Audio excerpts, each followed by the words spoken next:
strength section. I call this a strength section, but because we're going to be doing some explosive movements, and we'll vary those in some jumps, and I'll talk about how we could vary those. But it's also conditioning. You are going to get your heart rate up with these. Now we're back to our squats, just straight, good shoulder back squats, but I say 1 per second.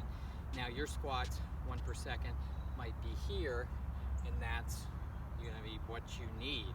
Some of us whose squats are lower, they might be 1 per second where we're going down. So we want to be pretty speedy on these, up and down. We're not trying to come up off here.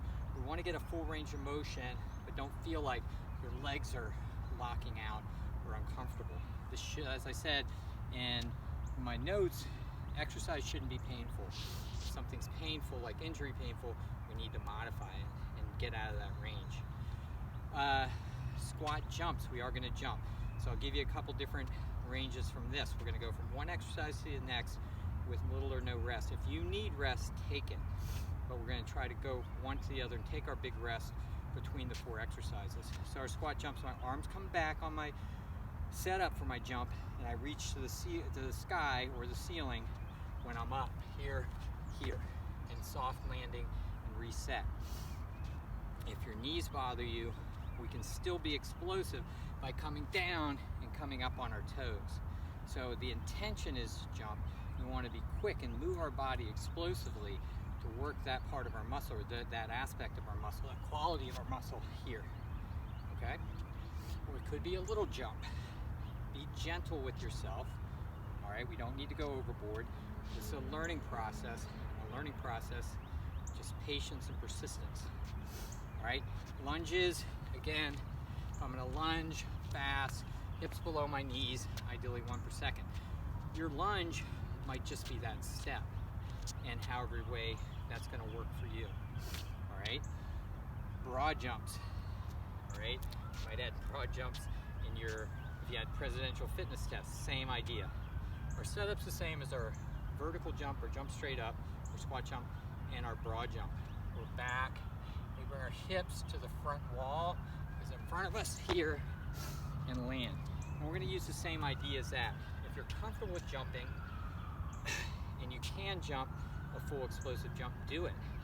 But if your jump is, your squat might be low, might be that little shuffle, your body's getting comfortable with it, your body's going to change and get used to that to allow you to do a little more as we go along, right?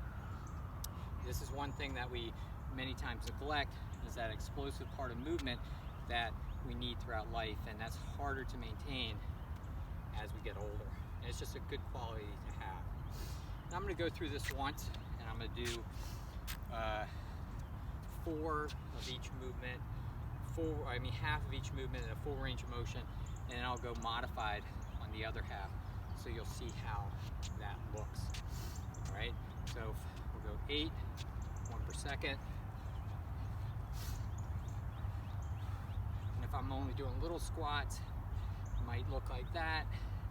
And then squat jumps, 2 big ones, and then your squat jump might be that, where our intention is to come up, but we're not actually leaving the ground.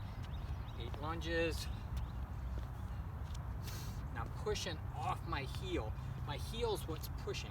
If I'm stepping, heel push, shoulders back, head up. Broad jumps. We've got 2 big ones. I'll turn around. And then 2 little ones. Then we walk around, give ourselves a minute, and then come back for the next set. If you feel like you need to rest between each exercise, do that for yourself. All right, well done.